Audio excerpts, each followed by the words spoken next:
2018 Subaru Outback. So right now we're in the vacuum stage, and I'm drawing under the vape vacuum, and we're down to, with the vacuum pump on, it makes a big difference between on and off. With the vacuum pump on, we're down to 81 microns. It's been on for an hour now. I went out, had some breakfast because I started extra early this morning and left without breakfast, so I just left this on the vacuum pump. Okay, on this Subaru, we're going to go straight into recharge, and on this one it is YF refrigerant, as you can see notated right there, and you see it's 425 grams plus or minus 25 grams. And so I'm going to kill the low side. The low side is off right there. The high side is on. This is the refrigerant line, the yellow, and that is off right now. Our vacuum is on right now, so I have to tighten that up and get rid of the vacuum, kill the vacuum. Once I kill the vacuum, I could open up the refrigerant line, which is this yellow line, and then that'll flow refrigerant over through the red line, take the red line, and it's going to dump it right into the high side vapor valve. From here, the refrigerant cannot go backwards into the compressor because the way the valving is and everything like that, liquid refrigerant cannot go into the compressor. So there's only one path left for it to go, and that's follow this line.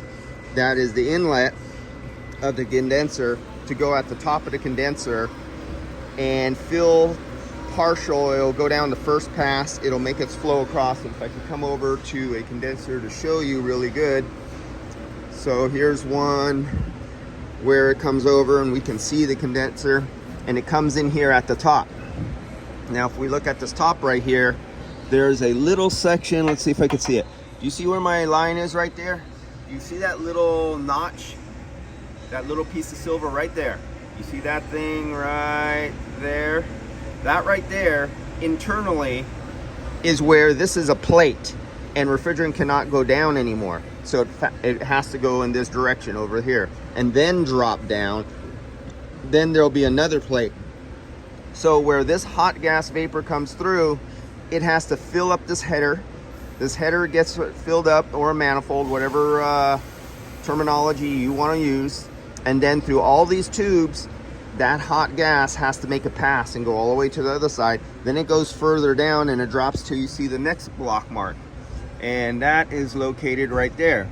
There's another metal plate inside that's going to force the gas to go in this direction, and it'll come over. Then the gas will go over and it will go down again, and it looks like there's another plate. Also looks like there's an oil leak here. I think I see somewhat of a shadow, but right here it will hit a plate and it won't go down anymore. And below that plate there's 1, 2, 3, whoops, am I letting you see? Below that plate where it's blocked off, there's 1, 2, 3, 4, 5. There's 5 tubes. Those are going to be your subcooling tubes. That should be filled with 100% liquid. Still, above this plate right here, this is still a semi-vapor and liquid combination of refrigerant that has cooled off because it made so many passes and had cool air going over it, cooling it off. So now this liquid with some vapor and liquid mixture will go in right at this point. Right in here, it's drilled out and it goes into this receiver dryer right here. This is the receiver dryer. It goes inside here, it blows up into the tank, and the vapor and the liquid go in the tank, but the vapor falls down to, or the liquid falls down to the bottom. There's a screen located right, there's a desiccant in right here. So it also goes through and in and mixes in with the desiccant, and that helps absorb moisture. Then it falls all the way to the bottom, and then right down in the location in here, there's a screen. And the liquid and the oil go through that screen, that's your filter. But really, with microchannel condensers, your first filter is your condenser. And it looks like my battery is dying on my laser. And then right down here at the very bottom, there's another hole coming in here, and those bottom 1, 2, 3, 4, 5 that are separated right there because there's a little metal plate right there. That is where the liquid is separated out, and the liquid with the oil is injected down into this little part of the header right here, and that makes its way all the way across to hit the liquid tube. This is your liquid line right here. So in theory, 100% liquid is inside this line to deliver to your expansion valve. So let's throw some refrigerant in this system. Tank is already hooked up. It's already upside down. It's delivering liquid only. And so let's kill off our vacuum, and we'll see our vacuum die over here. Let's kill the vacuum. Vacuum is now off. Vacuum is off right now, and you could see the rise. And if I let that go long enough, it'll go about 700 or 800 microns. But because I'm in automotive and I'm using refrigerant hoses, you automatically got a loss through your refrigerant hoses, automatically. It's good to see what's happening and where it stops and level off, but when you're using refrigerant hoses, you will always get a false reading that adds extra to your micron losses just because you're using refrigerant hoses. Micron gauge will definitely pick up on the contamination, the outgassing, and with the rubber hoses. So off, we are ready to charge. So let's switch over to charging mode here, and we'll be able to read and see the pressures actually shoot up in here. So let's go back. Let's go over to pressure temperatures right there. Here's our pressures. And let's see if I could get you to focus in a little bit better so you could read them. Our suction side and low side pressures. Okay, let's get ready. Now I got to read this all at once while I'm trying to look through the screen and not bump into my lines and mess up my weight on my Bluetooth scale. So let's see if I could do this, give you this big wide shot here of what's going on so you can see my hands moving. See, I want to touch that one there. I have this in shot for you guys. I really hope it's clear. So, and I got to keep an eye on this at the same time. 1, 2, 3, go. And now the refrigerant is going in.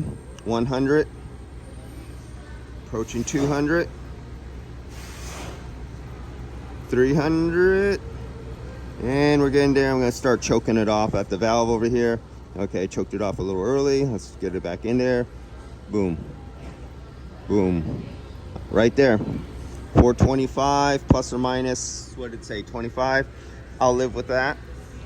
So now, see, I'll close off the high side valve. We still have some liquid refrigerant. There'll be losses, but we still have some liquid refrigerant inside my line right here. And I got another car to do over here too. I'm going to use it as a flush feed gas because that car was left open, exposed to the atmosphere. It's been stored for about a month. And so I'm going to hook up the recovery unit on that one. Use the leftover gas inside my lines to have the recovery pulling out of the suction. Then I'll take this set of refrigerant gauges and I'll push in the refrigerant on this side and use it as a purging flush while I have my recovery unit on the side. And that'll help me sweep out the air and flush a little moisture out of there while I go through my procedures. And it goes into a recovery tank, and it's easy to separate air out of refrigerant, so I don't even worry about it. Plus I'll have it on a quick fast vacuum anyway prior to doing that. So let's go. We're full. Let's start this car up now, and let's graph the pressures. So now we're going to go into grafting. So let's see if I can focus this in there better for you. Our pressures will start over here grafting, and there they go. Oh, and I forgot to open up I forgot to put that down for the test. Okay, there we go. We shot back up, and now they'll be equal. The high side and low side are almost equal.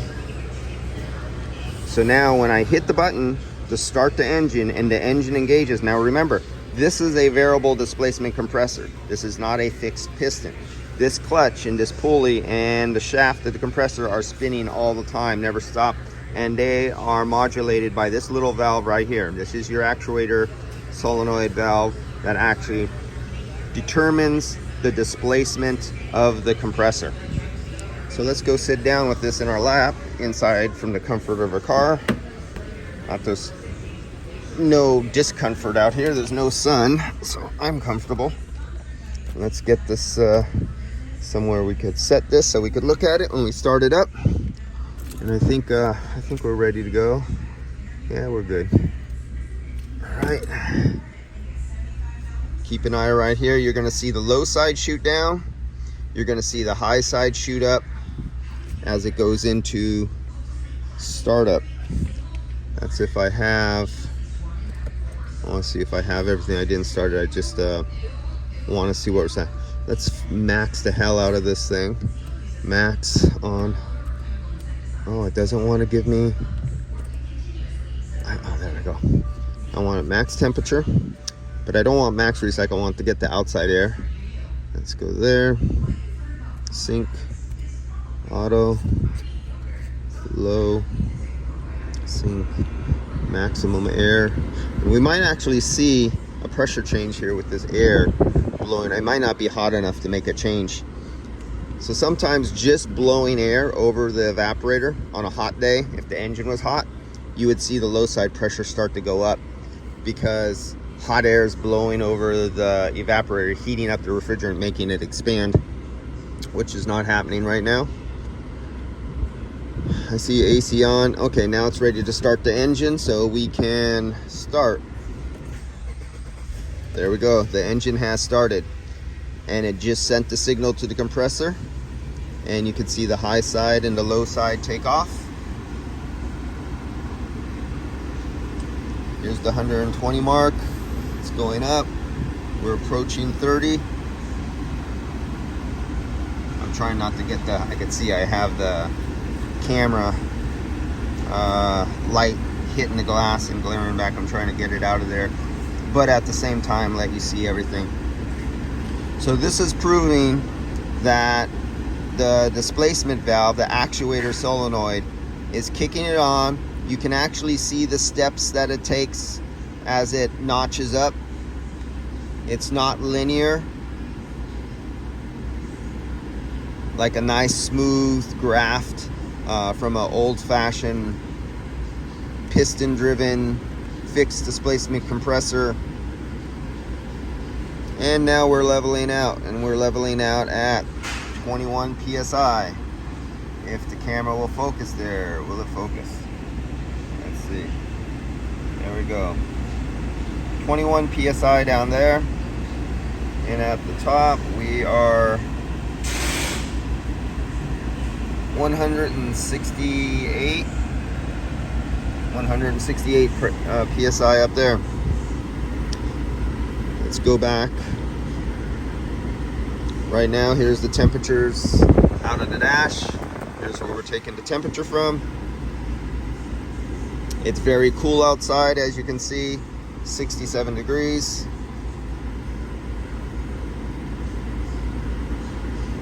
And you could graph the same thing, because everything I graphed here, I take snapshots off, and it goes into the customer's digital file for their sales receipt or invoice that gets sent to them, so they have copies of everything live operating, just like you see right here. My customer gets a copy of these. And we're down to 39 degrees. And you can see a little bit of slow climbing or dropping on temperature. All right, so that's good enough for now, and it's one of the reasons why you want not only just this set of gauges, but what an advantage it is having 4 ports. You see, I don't have to do no switching between vacuum pump and refrigerant container, because I vacuumed all the lines out at the same time. When I got down to 70 or 80 microns, even my refrigerant line was down to 70 or 80 microns, so it was cleaned out. And then while I was going through all the other procedures, I just close it off, I open up the tank, I set it out, I let it balance out on the Bluetooth scale. Everything is steady. So when it's time to add refrigerant, all I do is close off the low side valve, close off the vacuum source, leave the high side open, and then I could monitor and I could adjust the amount of flow by watching the scale, and I could put exactly in what the manufacturer said they want in, 425 plus or minus 25 grams, and I'm good to go. One thing I did notice here, this little aluminum line looks like it's almost bent over a little bit too much, but maybe not. I think the front end collision pushed. Yeah, it's not contacting. As long as when lines get bent, yeah, I'm just checking if the engine, while it's shifting, I want to see that this corner of this aluminum right here on the crimp doesn't come in contact with the plastic bottle and put a hole in their coolant tank. You always want to look at that, because after collisions, sometimes lines get bent, and you know, body shop guys usually pay more attention to the fit and finish of the outside of the car, not always to the placement of lines, and they might have accidentally missed that a line is rubbing against a piece of metal, or a piece of metal is rubbing against a piece of plastic that could cause a leak either in something else or your refrigerant line. So always open up your lines. If you're working in a shop and body shops send you work, always look for them kind of missing lines being bent and pushed up and rubbing against them, especially when it's attached to an engine that rocks back and forth a little bit when you shift. If it's right up, say, next to a battery, and every time it shifts and it rubs like this, eventually it rubs a hole through the hose. All right, guys, I think that's enough for now. You don't need me to show you any more, and there'll be more videos. And that's it for today, because I got to catch up now, because I took a little extra longer time on this one vehicle just so I could show you a little bit more. All right, see you.